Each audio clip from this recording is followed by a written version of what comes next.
Hello, my name is Mike Hurst from Highland Farm. I'm in charge of growing the dwarf Alberta spruces. And one of the things we're going to go over today is how to fertilize the dwarf Alberta spruce. This right here is an example of a dwarf Alberta spruce. And before we do any fertilizer, we have to identify what kind of plant this is. This is actually considered to be a determinate plant because it is grown by buds. Buds are preformed stem and leaf parts formed this year to expand and become the new needles of next year. So if you want good growth for next year, you have to fertilize this year for the growth, for the new parts to form in the bud. Once the bud is formed, it does not produce any more needles or any more stems. What it does is that when it emerges, all the preformed cell parts only enlarge. So all this new growth from this year was actually formed in the previous year's bud. And during this growth year, it just expanded and got larger. With this knowledge in hand, when we go to fertilize these, we want to fertilize these when the buds are forming or before the buds are forming. So that way the fertilizer gets into the system of the plant, and the plant thinks, oh, this is a great growing season. We're going to make lots of extra needles and lots of extra buds for next year. Not really buds, but more or less needles. So when we fertilize this, we fertilize right before the buds are formed.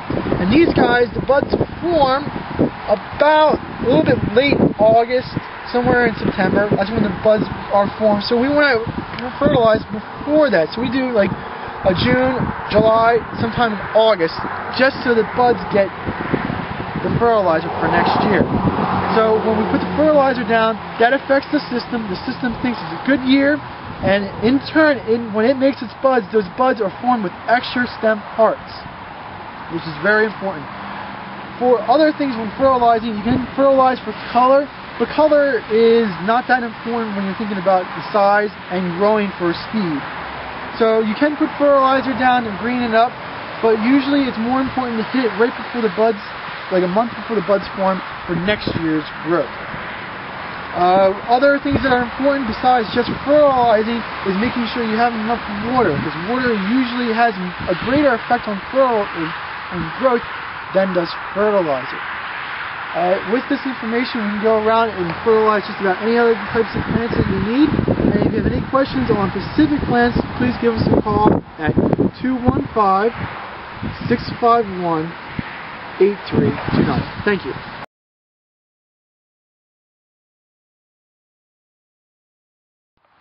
Do you need a deer-resistant windbreak or barrier that's going to help you save energy by cutting winter heating costs? Well, arborvitaes, cypresses, and cryptomerias may be part of your solution. Many arborvitaes are really eaten hard by deer. That variety is usually called the American arborvitae, or one of the cultivars known as the emerald green, and they do get eaten very badly. But some cultivars don't get eaten as much, and this is one of them. It's a cultivar called a green giant arborvitae. It's a very fast grower, and the deer don't like it because it has a bitter taste. The same thing happens with the Leland cypress. It's a fast-growing cypress, and it is deer-resistant. Another one is the cryptomeria. This is Cryptomeria yoshino. It offers very good deer resistance. Now, these plants are really good for windbreaks and barriers because they grow exceptionally fast. They can grow 3 feet a year. And again, we have different varieties. This is a green giant. Now, this is another type. This is called the Western Red Cedar Zebrina. So as you can see, we grow quite a few of them. These are just a small batch of what we grow here at Highland Hill Farm. And of course, we have the deer ravaged and really eaten hard, the emerald green. And we grow thousands of them, so we're not going to run out of stock here. And this is Bill. He's our irrigation expert. How's it going today, Bill? Checking things out. Okay. Everything in this nursery is under drip irrigation, and when we install a windbreak or a hedge for you, We always put in this if there's enough trees in the order to warrant it. You can't water 50 trees at a time with a garden hose. It just doesn't work. And the survival rate increases dramatically when you use this drip irrigation line. So we include that in most of our jobs for free because we want to make sure the trees grow for you. And as you can see, we have quite a few thousands of trees here at Highland Hill Farm. And we ship them all up and down the East Coast.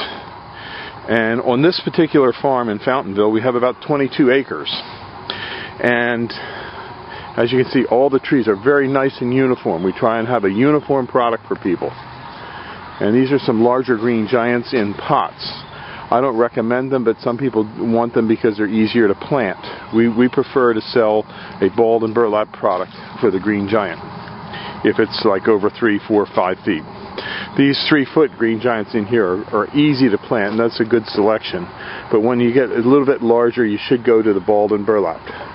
These are white pines, another fast-growing cultivar for windbreaks and hedges. But the problem with white pine is it can be eaten by deer, and you can see the lower branches are sort of deer-ravaged here at Highland Hill Farm. Because we have thousands of deer around here. This is in an area where there's a big park, and the park has a lot of deer. This is some of our equipment that we deliver with. And on this truck over here, this is getting ready to go out. This is a truck going out to do a planting.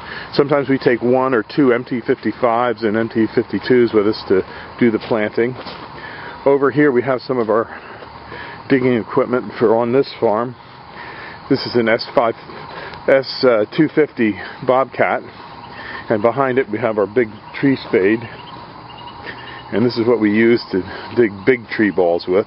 We also raise a lot of real large eastern red cedars, as well as the larger green giants. This is it shows a little bit of deer damage on it, but not too bad. Grown in this area here, right within about a mile of this particular farm. In this area here, we have a couple hundred acres, and in Bradford County, we have a couple thousand. And we ship all up and down the East Coast, from North Carolina up to Boston. These are a fast-growing deer-resistant tree. This is the Norway spruce. So give us a call at 215-651-8329 and get started with saving money with a windbreak and a barrier.